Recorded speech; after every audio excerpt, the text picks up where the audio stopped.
pengangguran. Jika di suatu daerah atau di suatu negara angka pengangguran meningkat, tentunya ini menjadi ancaman kepada sebuah bangsa atau kepada sebuah daerah. Untuk itu pemerintah terus hadir untuk mengurangi angka pengangguran di setiap daerah. Khususnya di Sumatera Utara, Kota Medan, pemerintah juga hadir untuk mengatasi tingginya angka pengangguran dengan berbagai cara, salah satunya dengan memberikan pembekalan. Untuk itu pada Sumatera Utara atau Sumber Menyapa kali ini, kami angkat topiknya menekan angka pengangguran di Sumatera Utara.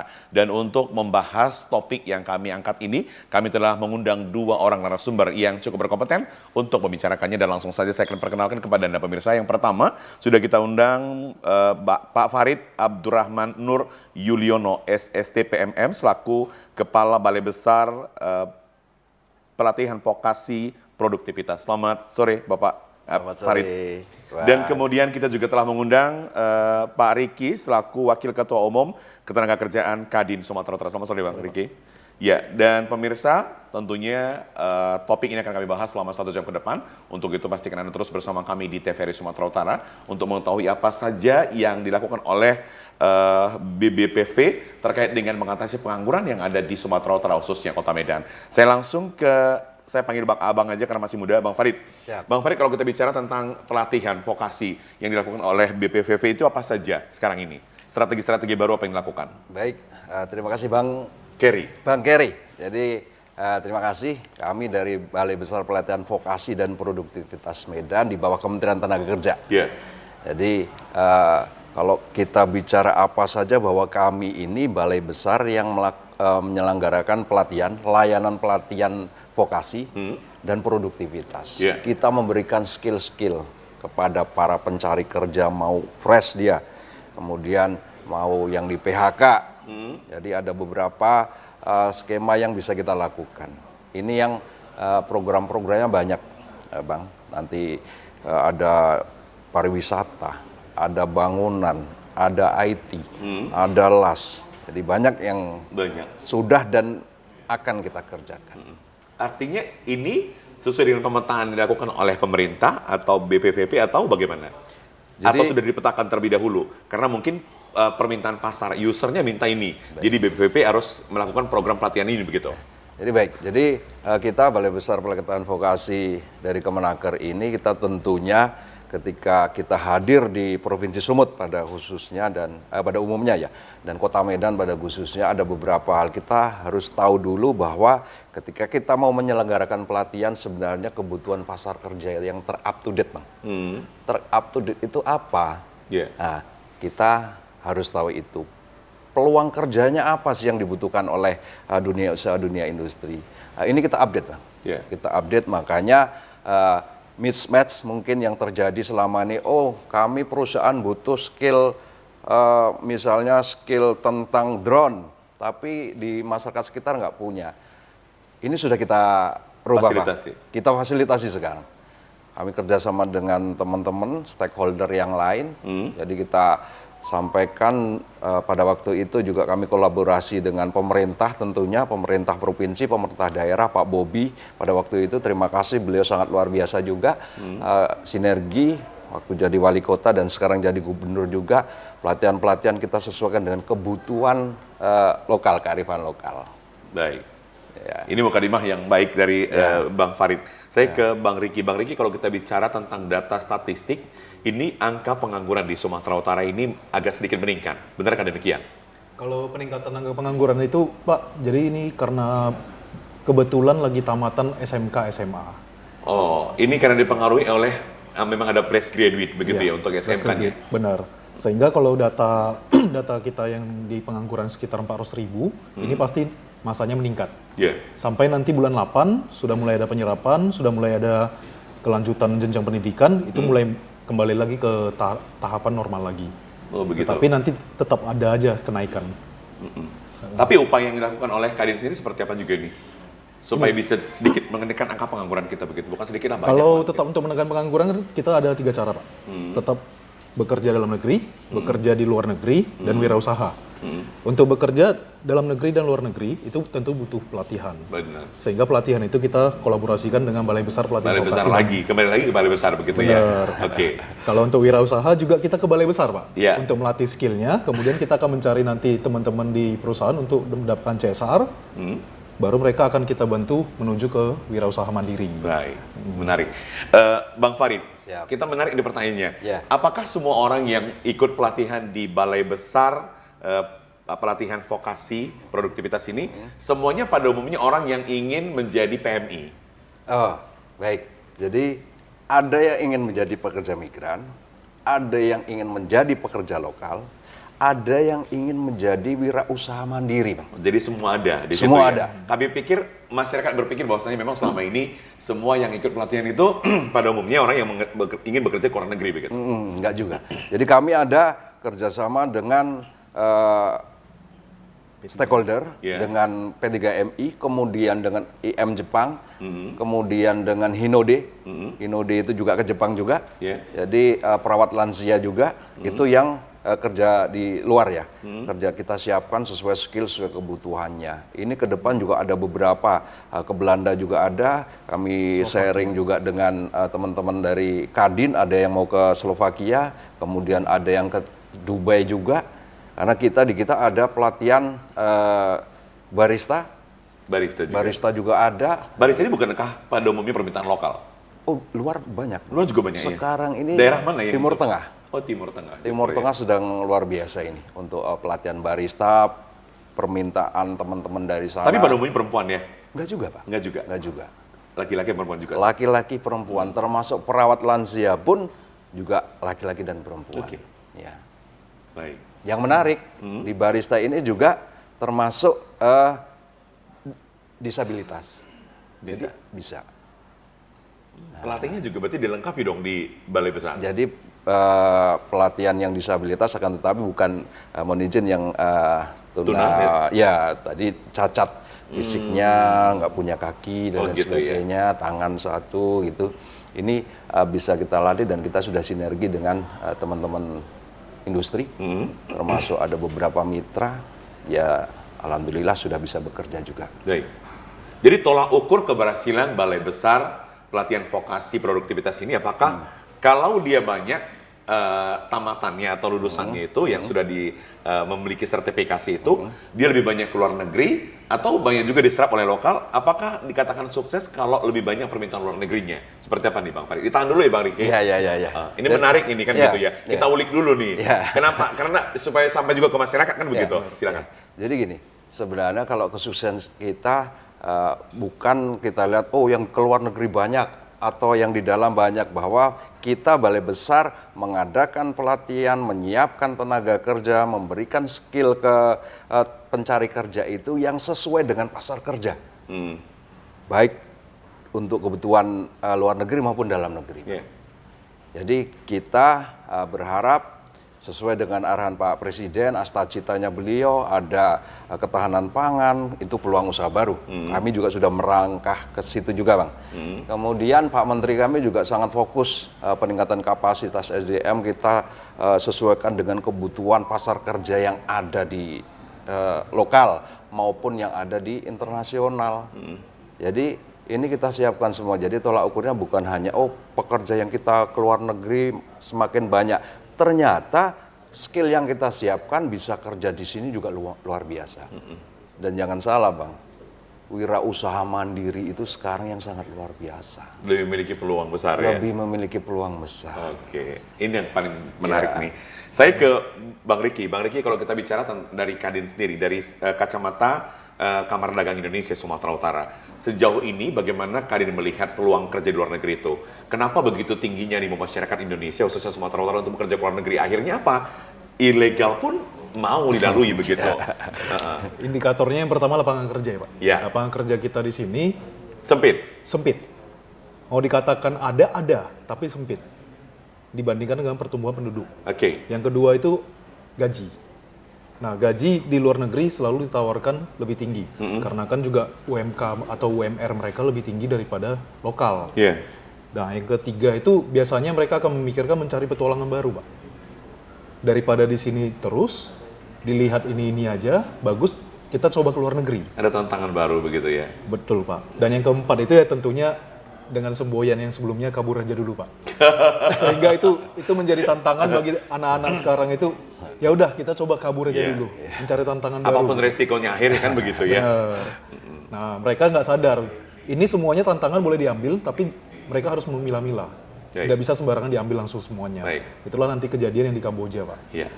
Oke, saya ke Bang Farid lagi. Bang Farid, ada masyarakat mengatakan begini, balai besar pelatihan vokasi produktivitas itu hanya dimiliki hanya untuk segelintir masyarakat katanya.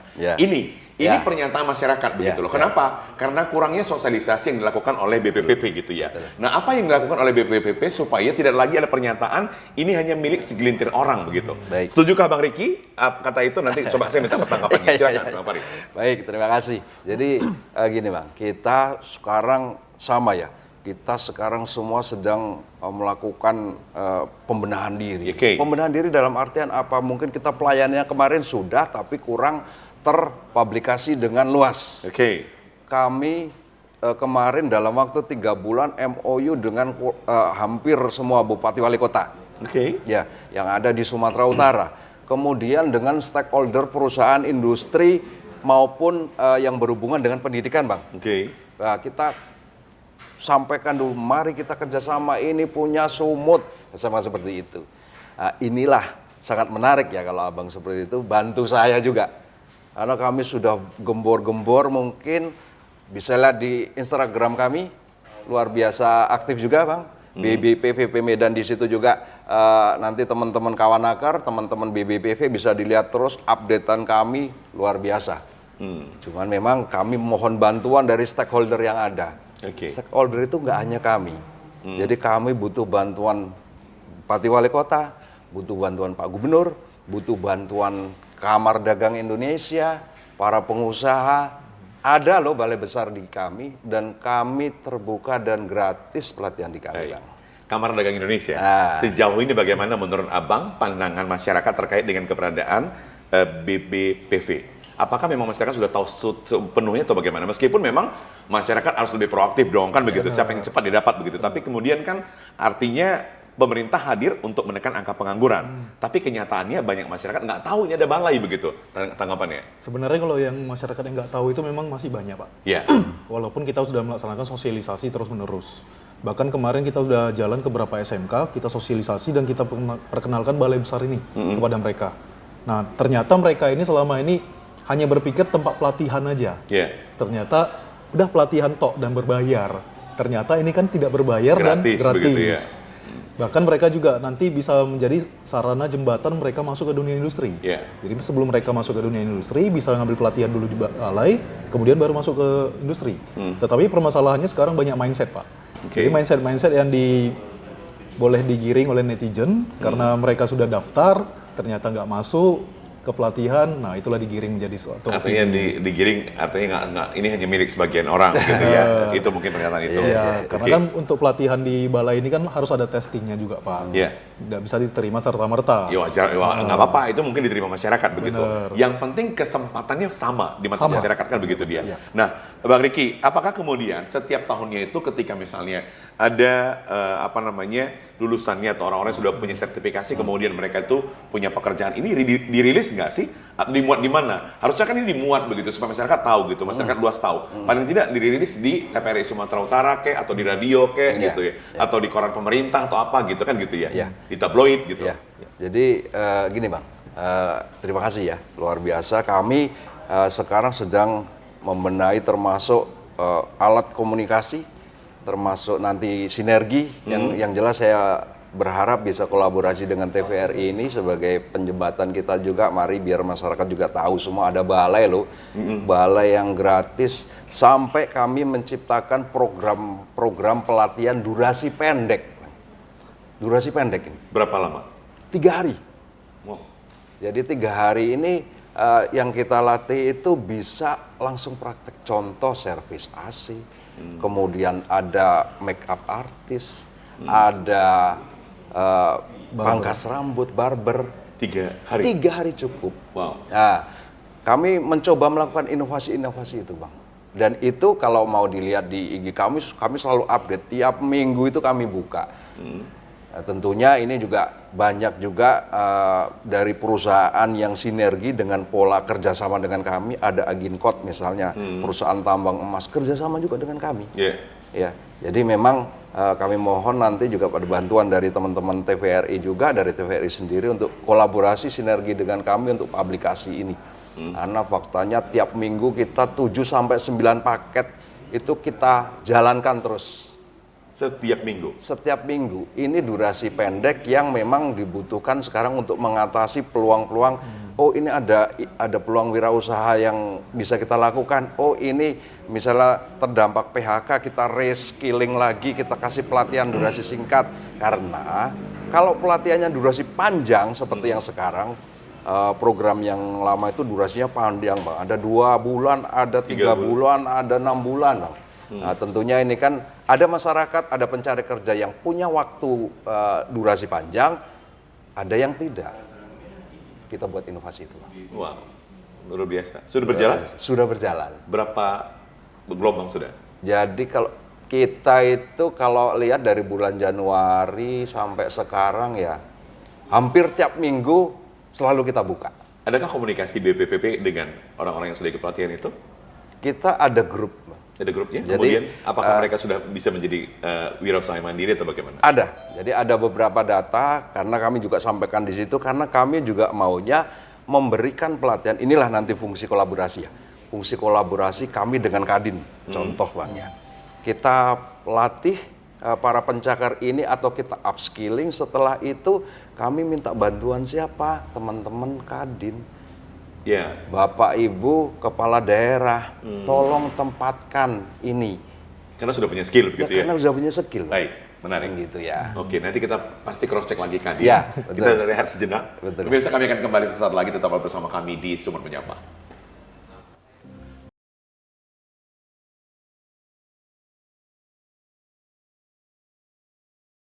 Terima kasih pemirsa yang masih bersama kami dalam Kupas Tuntas, dan kembali saya ke Bang Riki. Bang Riki, kolaborasi yang sudah dibangun dengan BPPP apa saja ini terkait dengan penyaluran orang-orang yang sudah punya skill tadi gitu. Ini sejauh ini sudah apa saja yang dilakukan gitu? Jadi kalau teman-teman di Kadin itu biasanya kalau cari tenaga kerja sebagian udah mencari saya, Pak. Oh, jadi gitu begitu ya? cari saya langsung arahkan ke balai besar. Besok-besok ditelepon orang, Bang Riki tolong dong. Oke, silakan. Ada nggak tamatan ini? Kalau gitu ada ya? saya kasih. Artinya punya skill juga begitu ya. Benar. Tapi apakah pada umumnya mereka minta sertifikasi atau minta lulusan dari BPPP?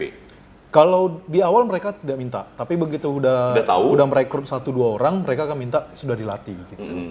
Sehingga mereka itu juga mengurangi kos pelatihannya. Oke, untuk menjaga nama baik Kadin juga begitu ya. Apa kemudian yang dilakukan oleh Bang Riki dan kawan-kawan supaya memang orang yang diberikan pekerjaan ini benar-benar bisa bertanggung jawab begitu? Apa yang dilakukan selama ini? Apakah cukup dengan menunjukkan sertifikasinya saja gitu?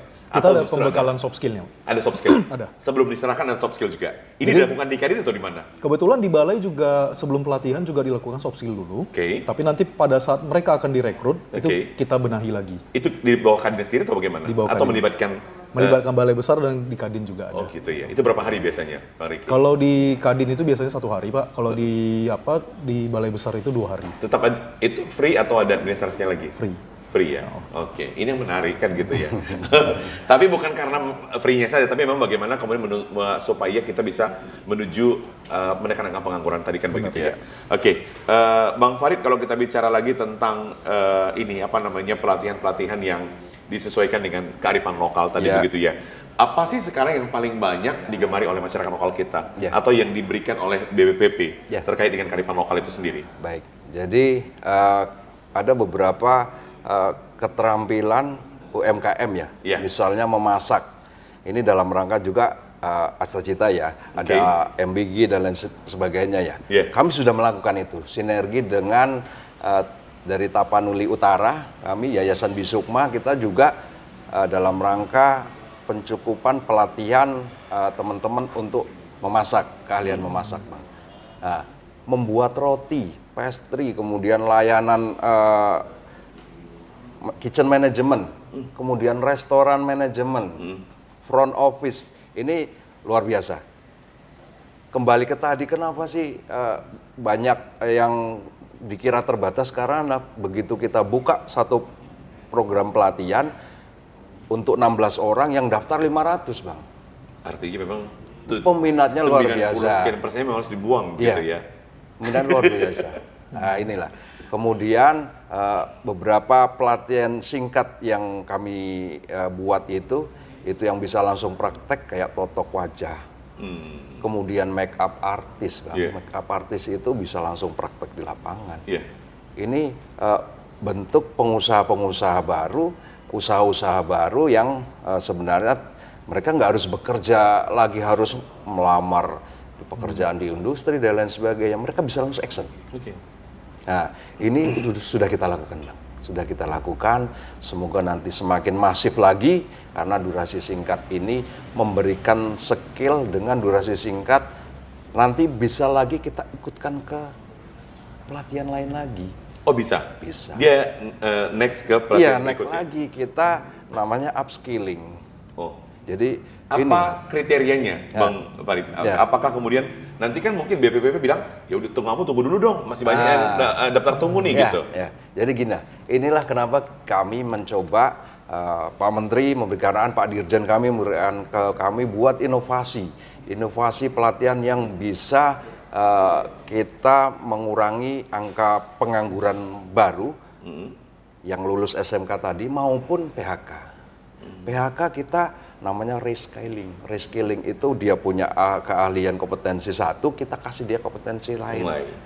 Begitu ada PHK kan dia punya satu tambahan kompetensi lagi. Kemudian, Bang, jadi kami selalu bersinergi menyampaikan ke stakeholder terkait, kabupaten, kota, Pak Gubernur kita sampaikan, ke Kadin kita sampaikan, ada tusi kami melaksanakan pelatihan, tolong kawal juga untuk penempatan, untuk pemagangan, atau untuk bantuan peralatan ketika mau wirausaha mandiri.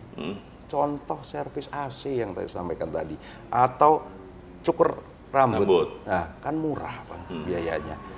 Nah, kami nggak membantu sampai ke situ. Nah, tolong sinerginya di situ. Ini yang kami minta kolaborasi. Hanya skillnya saja kan begitu kami ya? melatih skill. Tapi kalau biar mereka bisa langsung action di lapangan, tolong Pak Bupati bantu untuk alatnya ini, gitu ya. Jadi kita menciptakan pengangguran, menciptakan peluang untuk bisa mengurangi pengangguran dengan cara kita memberikan skill, disambutlah dengan teman-teman pengusaha, Kadin dan lain sebagainya, dan pemerintah memberikan fasilitas lain pendukung biar dia bisa wirausaha mandiri. Bang Riki, paling banyak sekarang meminta tenaga kerja ke Kadin itu dari mana saja? Dari industri atau dari bagaimana? teman-teman industri. Industri. Kalau hotel mereka udah settle, Pak. Karena sudah settle ya. Hotel itu biasanya sudah langsung, hotel itu lebih tertutup ya. Sudah langsung kolaborasi dengan balai. Langsung kolaborasi dengan balai. Sudah langsung. Oh. Jadi dunia perhotelan itu sudah langsung sinkron. Jadi balai itu dianggap seperti memang sekolah yang luar biasa begitu ya, profesional gitu ya. Oh gitu. Jadi selain industri apa saja? Kalau sekarang banyak industri ya, sama sekarang banyak anak-anak lagi coba menjadi wirausaha baru. Nah, itu wilayahnya semua di Sumatera Utara atau di Medan? Atau di Medan saja atau di luar daerah bisa? Luar daerah bisa. Sejauh ini di mana saja? Seperti kemarin dari Jawa Barat itu malah minta forklift sama kita. Oh gitu ya? Pelatihan yang seperti itu juga, Bang Farid? Makanya itulah. Forklift itu? Iya. Itu berapa? Itu butuh lama nggak, Pak Farid? Kalau dari nol butuh lama, makanya 6 bulanan? Kurang lebih ya. Kan ada berapa hari ya? Kurang lebih 6 bulan ya. Jadi ada yang 6 bulan sampai dia dapat SIM ya istilahnya, dapat SIM. Atau ternyata makanya kami buka ruang itu untuk teman-teman industri nih. Dia sudah punya operator tapi dia belum bersertifikasi. Itu cukup kita lakukan 3 hari. 4 hari plus nanti dia ujian kompetensinya. Jadi tetap kita upgrade lagi, kita lihat betul nggak dia bisa. Di kita sekarang coba kita pendekatan yang memudahkan untuk teman-teman pengusaha untuk bisa sinergi dengan kami, Bang. Jadi banyak memang. Dan inilah yang terjadi sekarang kebutuhan. Jadi kalau tadi Abang sampaikan bahwa ini tertutup, alhamdulillah sekarang sudah mulai pengusaha tidak takut lagi ke pemerintah, Bang. Ya kan, Kadin ini sangat seperti tadi, perhotelan sangat luar biasa kami, Bang. Jadi masifikasi kita juga mohon nanti disupport juga dari TVRI. Gitu. Bang Riki, kalau selama ini apakah Kadin juga terus melakukan penjajakan supaya mungkin bisa kerjasama dengan berbagai dunia industri supaya bisa menerima lebih banyak lagi tenaga kerja gitu? Kalau tenaga kerja itu banyak kan? Kalau penambahan tenaga kerja biasanya itu tergantung perusahaan masing-masing, Pak. Tapi tetap ada komunikasi. Tetap ada komunikasi dan bahkan mereka selalu kita tanya butuh pelatihan apa lagi. Kita kolaborasikan dengan balai. Nah, berarti biasanya juga ada industri yang misalnya karyawannya mau ditambah pelatihannya gitu ya? Iya. Oh gitu. Contohnya seperti tadi, Pak. Sudah punya operator tapi belum sertifikasi, itu nanti bisa disertifikasi di balai. Oh, itu biasa di industri yang minta? Industri. Karyawannya diminta dihentikan pelatihannya begitu? Dan itu biasa berbayar, Bang Riki? Kalau itu biasa sertifikasi berbayar, Pak. Oke. Itu mahal, Pak Farid? Enggak juga, Pak. Jadi kami itu PNBP kah atau bagaimana, Pak? PNBP ya tentunya ya. Tapi itu kan biasanya ada mekanismenya berapa orang harus begitu ya? Iya, karena paling nggak kita pelatihan itu 16 orang. Kalau kami hanya melaksanakan pelatihannya, Pak. Kalau sertifikasinya nanti dari pusat, dari pusat. Misalnya dari kalau forklift itu dari Dirjen Pengawasan, kemudian sertifikatnya, kompetensinya dari BNSP ya. Iya, BNSP ya. Tapi sekali lagi bahwa kita mengadakan seperti itu tentunya ada LPK juga kan, lembaga pelatihan kerja swasta. Jadi kami juga bekerja sama, sinergi dengan teman-teman dari LPK.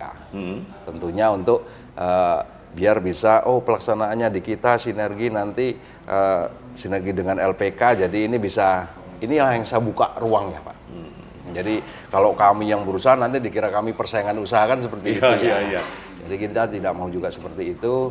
Kami coba untuk mencari sesuatu yang meringankan untuk semua. Bang Riki, apakah kemudian orang-orang yang sudah punya keahlian yang sudah dilatih oleh balai begitu ya, balai besar pelatihan vokasi tadi untuk wirausaha mandiri, apakah sejauh ini juga Kadin punya peran untuk misalnya bagaimana memfasilitasi supaya mereka juga punya alat bantu begitu? Nah, ini yang lagi kita upayakan, Pak. Jadi tahun ini kita lagi coba mengumpulkan teman-teman untuk memberikan CSR. Oh iya, CSR itu yang penting begitu CSR. Nah, CSR ini nanti sebagian dipakai ke pelatihan, sebagian juga nanti bantuan diberikan kepada orang yang sudah siap untuk berusaha mandiri begitu. Ya. Tapi itu harus melalui nanti tahapan pembinaan di kita dulu, Pak. Karena supaya memang tidak asal berikan saja begitu ya. Karena itu mahal juga begitu ya. Artinya tanggung jawab kepada pemberi CSR-nya begitu ya. Karena sebagian CSR kan kalau diberikan, Pak, nah teman-teman industri ini kadang unik, Pak. Ini saya mau berikan CSR untuk bidang ini, tapi bisa nggak saya berdayakan kembali gitu. Contohnya seperti AC. Saya kasih alat nih AC ke mereka, tapi bisa nggak saya pakai di tempat saya? Mereka nyuci AC di tempat saya gitu. Nah. Selain AC, di pikiran orang Kadin itu sendiri apa saja mungkin yang bisa difasilitasi kepada orang-orang yang sudah punya skill dari BBP? Banyak, Pak. Itu seperti barber itu bisa, Pak. Karena itu kan biayanya nggak terlalu mahal. Kecuali kalau kita sediakan kursinya kan mahal. Bener, Pak. Itu yang kemarin saya coba kolaborasi dengan industri, Pak. Karena karyawan kan setiap bulannya itu butuh juga gunting rambut, Pak. Oh gitu. Kenapa nggak diberdayakan di situ ya? Bener. Jadi dia bisa kerja sekalian, sekaligus dipotong rambut karyawan dan semuanya nggak usah di luar begitu ya? Emang keren sekali gitu ya. Itu yang paling simpel lah, Pak. Gitu ya? Oke.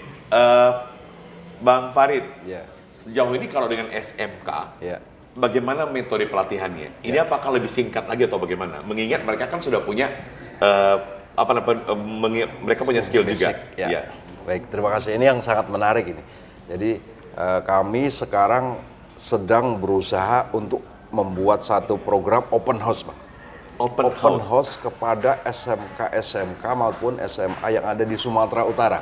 Ini juga kami sinergi dengan Kadin, dengan Dinas Pendidikan Provinsi tentunya nanti, bahwa kita mau open house dengan teman. Ada beberapa yang sudah berkunjung ke kami, karena memang faktanya setelah dari SMK, kemudian selayaknya akan datang ke kita berikan pelatihan lebih lanjut namanya upskilling. Upskilling namanya Upskilling, ya. jadi nggak butuh Meningkatkan skillnya Iya. saja. Mereka sudah punya skill, Punya tapi skill. ada upskillingnya Ya, begitu. nggak butuh waktu lama, kita sesuaikan dengan kebutuhan pasar kerja, kita latih tentunya karena upskilling itu jangka waktunya tidak lama, kita sesuaikan. Jadi ini juga tadi bisa mengurangi angka pengangguran yang luar biasa. Jadi ini beberapa sudah kolaborasi dengan kami, tapi kami kemarin diskusi dengan teman-teman Kadin, Bang Riki dan Pak Kadis Pendidikan juga provinsi. Semoga nanti dalam waktu dekat kita akan buka open house balai besar kami dengan seluruh SMK yang ada di Solo. Baik. Namun sebelum apakah dulu ya maaf Bang Farid, dulu sebelumnya apakah juga banyak anak SMK sudah ikut pelatihan di sana dan ini lebih gampang nggak untuk misalnya untuk mengupskillingnya begitu? Banyak, sangat banyak. Dari data teman-teman itu biasanya karena kita misalnya ada PBK reguler yang tadi yang lama ya 2 bulan, 3 bulan segala macam, termasuk misalnya kebutuhan caregiver ke luar negeri ke Jepang yang kami kerjasama dengan Hinode. Sampai saat ini kurang lebih ada 120-an yang sudah kita berangkatkan ke Jepang. Nah, itu kerjasama dengan Hinode Jepang kami, perusahaan lansia. Jadi ketika lulusan dari SMK, SMA perawat pada waktu itu, mereka lebih mudah lagi. Oh gitu ya? Ya, mereka lebih mudah lagi secara skilling, kemudian bahasa juga mereka lebih mudah lagi dengan kita. Termasuk beberapa hal, misalnya las. Kami kan ada las juga di kami, ada listrik juga. Jadi banyak teman-teman alumni SMK yang kemudian meningkatkan kompetensinya di kami. Setelah itu dapat kompetensinya, dapat sertifikasinya, dan inilah yang dibutuhkan oleh dunia usaha yang sekarang. Kalau las itu, Bang Farid itu biasanya untuk lokal atau bisa di luar negeri juga? Ada Sementara di lokal, kemudian di Batam ya, Batam ini luar biasa, banyak juga kebutuhan untuk skill las ini karena industri Batam luar biasa, tapi untuk lokal sendiri juga lumayan banyak. Ya. Oke. Kalau Kadin bisa memperluas jangkauan kita nanti supaya bisa alumni-alumni atau misalnya orang yang sudah punya sertifikasi dari balai besar ini, kemana saja mungkin bisa targetnya Bang Riki? Kalau kita lagi coba ke luar negeri nih Pak. Selain Jepang, kemana saja mungkin yang... Ini nanti yang akan masuk mungkin Slovakia. Slovakia. Slovakia. Kita mulai masuk ke pasar Eropa Pak. Karena pasar Eropa ternyata mereka juga butuh tenaga kerja. Wow. Tapi selama ini belum tersosialisasi dengan Sejauh ini bagaimana hubungannya? Sudah ininya apa namanya pembicaraannya? Sudah oke. Ini tinggal nanti kita untuk metodenya kita fixkan udah bisa jalan. Biasanya mereka minta kalian apa saja nih Bang Riki? Ini pengelasan untuk packing ada, pemetik buah juga ada. Forklift juga ada. Forklift juga ada, perawat panti jompo juga ada. Oke. Kalau begitu, bagaimana menyikapi itu, Bang Farid? Jadi ini diskusi kami kemarin, Bang. Oke, ini menarik ini karena ini kan daerah negara Eropa. Iya. Tentunya kan upahnya pasti udah di atas rata-rata lagi nih. Betul. Jangan lari dulu kan gitu. Memang sudah. Betul. Jadi ini kemarin kami diskusi dengan beliau dan kebetulan ada kebutuhan di Slovakia. Nah, saya sampaikan bisa nggak bisa, saya bilang. Ayo. Berapa orang 500? Ayo, saya sampaikan seperti itu. Ayo kita sinergi, ayo kita siapkan skillnya apa yang dibutuhkan. Mari kita sinergi. Oh ternyata butuh apa packaging untuk buah. Ayo. Karena memang sini udah jelas ada kebutuhan ini. Kami kemarin ada di Timur Tengah, 200 orang. Kita membuka ruang itu. Jadi termasuk ini nanti pengelasan ya kita laksanakan. Kita sinergi dengan apalagi yang jelas-jelas penempatannya ya, oh ini jelas dibutuhkan skill ini pasti kita utamakan, kita latih. Baik. Luar biasa kan? Kalau selama ini Kadin sendiri membangun hubungan dengan kepala daerah seperti apa nih, Bang Riki? Kalau dengan kepala daerah sebagian masih ini Pak, karena ini masih baru, masih belum semua terjalin Pak. Kalau untuk Kadin Sumatera Utara otomatis dengan Pak Gubernur dan Pak Wali Kota sudah. Tapi kedepannya bagaimana upaya yang akan dilakukan supaya memang benar-benar bisa memasuki wilayah 33 kabupaten kota itu kan begitu dia?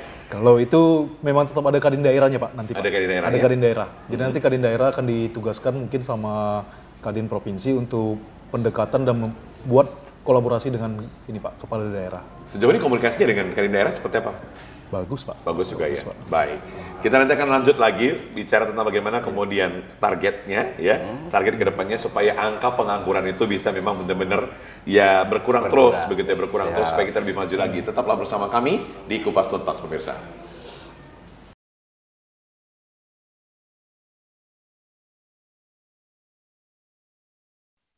Terima kasih pemirsa yang masih bersama kami di Kupas Tuntas. Dan saya ke Bang Farid lagi. Bang Farid, supaya di Balai Besar Pelatihan Vokasi Produktivitas ini terus bisa berkesinambungan. Bagaimana kemudian mengatur mekanismenya supaya ada daftar tunggu terus nih gitu loh. Takutnya kan kosong nih kan gitu, nggak ada yang mau dilatih kan sayang juga begitu. Iya. Jadi kita sebenarnya sampai saat ini nggak ada istilahnya Kosong gitu ya. Daftar tunggunya panjang gitu justru ya. Karena begitu kita buka formasi misalnya, satu paket pelatihan kita itu kan untuk 16 orang. Iya. Ya kan? Dari 16 itu misalnya kita buka 7 paket. 7 paket itu satu paket yang 16 itu aja yang daftar 100, Bang. Wow. Iya. Berarti dia harus 84 harus gugur dulu. Iya. Bisakah dia masuk daftar tunggu? Bisa, sebenarnya bisa ya. Oh, apalagi yang durasi pendek kan bisa nanti tahap berikutnya. Makanya kami coba, oh ya sudah ini yang daftar ini besok nggak usah kita buka dulu, yang sudah daftar ini besok kita masukkan, ya kita panggil di hari berikutnya. Karena 3 hari ya, 3 hari segala macam kan seminggu dia butuh waktunya. Setelah itu minggu depan tinggal kita latih di kita. Kalau dia pelatihannya jangka waktunya 3 sampai 6 bulan, begitu Bang Farid. Apakah kemudian mereka yang 84 tadi itu harus dites lagi? Sebenarnya gini, karena kita kan membuka ruang itu kalau yang durasi panjang ya, durasi panjang itu kan membutuhkan penginapan juga di kita. Jadi di kita kalau memang durasi panjang itu dapat fasilitas ada makannya siang sekali, kemudian penginapan di kita, boarding ya istilahnya ya. Nah, ini kan tentunya kita belum tahu juga ketika nanti yang kita terima di tahun ini misalnya, karena ini 6 bulan misalnya tahun ini. Program kita ada berapa paket, setelah itu ternyata ada sudah kerja, Bang. Jadi kita tetap buka lagi. Buka lagi untuk umum ya, pendaftaran untuk umum. Karena memang ini satu paket pelatihan gratis dan nggak murah biayanya, Bang. Seperti itu ya. Baik. Dari Kamar Dagang Indonesia sendiri melihat perkembangan, bagaimana ini? Apakah memang dunia industri kita itu kan tetap membutuhkan tenaga kerja? Atau justru banyak orang berbilang tenaga kerja kita ini bakal kurang nih, dibutuhkan lagi, ada AI katanya. Sebenarnya tenaga kerja tetap butuh, Pak. Butuh ya? Karena kita masih membutuhkan ini di industri manufaktur. Manufaktur. Nah, kalau sekarang ini yang paling kita pikirkan di sini, Pak, kita akan menghadapi bonus demografi. Bonus demografi ini nggak sebanding dengan pertumbuhan ekonomi kita, Pak. Sehingga angka pengangguran itu tetap nampak tinggi. Dan dengan ada bonus demografi ini, banyak juga yang tidak mendapatkan pekerjaan, Pak. Jadi solusinya adalah kita membantu mereka bagaimana kerja di luar negeri. Sedangkan di luar negeri malah industrinya ada, pekerjaannya nggak ada. Jadi itu solusi memang salah satu yang dilakukan oleh Kadin ya? Benar. Oh gitu. Selain Slovakia, kemana lagi nanti mungkin targetnya Kadin itu sendiri? Kita mau ke Belanda. Ke Belanda. Belanda. Itu baru Austria nanti. Di Balai juga ada yang Austria juga. Dan Jerman nanti, Pak. Dan itu memang salah satu mengatasi bonus demografi ya, supaya semuanya punya pekerjaan begitu ya. Karena itu ancaman juga, tapi paling tidak, kalaupun itu sebuah ancaman, kalau punya skill, kemana-mana bisa dikirimkan begitu dia. Untuk mengatasi bonus demografi, apalagi mungkin strategi yang dilakukan oleh Balai. Ya, jadi gini, Pak. Tadi kita selalu sinergi dengan Kadin ya, karena kita membaca peluang. Kita di Kemenaker ada pusat pasar kerja namanya. Kemudian ada aplikasi siap kerja namanya. Di situlah ada lowongan kerja. Sebenarnya kalau teman-teman kawan naker ini, para pencari kerja, buka aja di akun siap kerja kita. Itu ada lowongan. Kemudian kita koordinasi dengan Kadin itu, mana sih lowongan pasar kerja yang ter-up to date. Seperti itu. Ini juga terus kita sinergi. Kemudian yang tadi, kalau untuk mengatasi bonus demografi dan lain sebagainya, selain tadi mungkin kita keluar negeri dan lain sebagainya ya, kalau tadi Kadin sampaikan, kita buka itu tadi, Bang, yang saya sampaikan, peluang wirausaha mandiri, juga UMKM kita luar biasakan. Bukan hanya kita latih skillnya dia bisa menciptakan produk ya, tapi setelah itu kita latih lagi gimana cara pemasarannya, gimana cara brandingnya, ada di kami, Bang. Jadi pelatihan untuk pemasaran, digital marketing, kita latih juga, Bang. Nah, inilah fungsi-fungsi yang kami juga berharap nanti sinergi dengan pemerintah daerah juga seperti itu. Dalam rangka mengatasi pengangguran itu kita kawal sampai tuntas harapan kami. Jadi bukan hanya dia bisa menciptakan produk tapi nggak bisa jualan, tapi setelah kita latih menciptakan satu produk, dia juga punya skill untuk bagaimana pemasarannya. Oke. Lengkap ya, satu paket begitu ya, Bang Farid. Oke. Bang Riki, kalau kita bicara tentang user di luar negeri, mereka itu lebih butuhkan sertifikat atau keahlian. Bagaimana membedakannya, kan gitu ya? Kalau tadi kan yang menggunakan sertifikat kan bukan balai begitu ya. Tapi kemudian kalau orang minta tenaga kerja dari Indonesia, mereka tuh butuh sertifikat atau keahliannya gitu. Kita berani menjamin keahliannya begitu. Sebenarnya ini dilema, Pak. Ini tergantung dari negara masing-masing ya, Pak. Tergantung ya. Tapi kalau sekarang ini tetap kita menganjurkan kalau ada sertifikat BNSP-nya, itu tolong diakui di negara nanti tujuannya. Tapi sampai sekarang kan luar negeri kan mengakui BNSP itu. Kalau BNSP masih berlaku di ASEAN, Pak. ASEAN saja ya. Ya. Kalau untuk seperti Eropa itu belum, ya? mereka punya sertifikasi sendiri. Sehingga kita selalu menganjurkan ke mereka, sudah ada ini sertifikasinya. Tolong dipertimbangkan gitu. Lantas nanti bagaimana kemudian untuk membuka peluang itu supaya mereka bisa menerima tenaga kerja kita begitu? Kembali lagi, Pak, kita selalu mengirim video anaknya sudah bisa skill ini, melakukan ini, membawa kendaraan atau apa, itu divideokan langsung. Gitu ya? Oke, menarik ini ya. Iya. Oke. Kemudian Bang Farid, targetnya di 2025 apa nih? Balai Besar sendiri gitu loh. Ini kan menarik nih ya. Karena banyak kata orang begitu ya. Meningkatnya terus angka pengangguran. Meskipun tadi seperti Bang Rogi katakan itu kan ya karena memang baru banyak fresh graduate. Ini apa kan akhir tahun begitu ya, tahun pelajaran kan begitu dia. Jadi gini, kita sekarang sedang membuka seluas-luasnya kolaborasi dengan dunia usaha, dunia industri, dengan pemerintah daerah, gimana caranya kita sinergi tadi, Bang. Pengangguran kan bukan hanya tanggung jawab kami dari Kementerian Ketenagakerjaan. Jadi bukan hanya kita sendiri yang harus mengatasi. Kalau kita sendiri nanti nggak mungkin banyak yang bisa kita selesaikan. Itulah butuh kita sinergi. Kita butuh kolaborasi dengan tusi masing-masing. Ketika satu masalah bisa kita selesaikan bareng-bareng, guyup gitu ya, ini bisa terselesaikan. Ya, contohnya apa yang akan kita lakukan di 2025, yang jelas program-program inovasi baru. Pak Menteri kami, Pak Yasirli juga sedang membuat program-program berhubungan dengan smart, baik mungkin hubungannya dengan pariwisata, dengan ketahanan pangan, dengan pertanian. Jadi ini akan segera kita launching, Bang. Sedang dibahas di pusat program-program smart yang berhubungan dengan IT juga. Karena sekarang kan misalnya, Bang, kita ada pelatihan drone, operasional drone. Berhubungan nggak, ada peluang kerja nggak? Sangat. Karena untuk mengukur satu wilayah, untuk mengukur satu lahan, ternyata iya lokasi butuh drone sekarang. Kita menyediakan pelatihan itu, Bang. Ya, jadi berkesinambungan lah. Butuhnya apa ini yang kita sesuaikan. Tapi kan itu kan artinya resikonya besar ya. Drone itu kan mahal begitu. Sekarang enggak, Bang. Drone itu kan enggak. Ada yang lebih, ada juga ada yang tipe-tipe yang rendah begitu ya. Tipe-tipe yang rendah. Begitu ya. Jadi memang harus kelas yang rendah dulu baru nanti dikasih yang mahal gitu ya. Oke. Bang Riki, kemudian kalau kita bicara tentang 2025, Kadin sendiri punya target apa nih di 2025 kaitannya dengan mengatasi pengangguran itu sendiri? Kalau kita tetap akan ini, Pak, kita akan proaktif untuk membantu bagaimana mematchingkan antara dunia pelatihan dengan industri, Pak. Nah, ini juga tadi saya dapat ide, bahkan pelatihan-pelatihan seperti live broadcaster itu mungkin bisa kita kolaborasikan antara TVRI, Balai Besar dengan Kadin, Pak. Ya, supaya orang bisa jadi YouTuber, mereka bisa jualan gitu online. Gitu kan ya. sekarang udah musimnya TikTok untuk live jualan, Pak.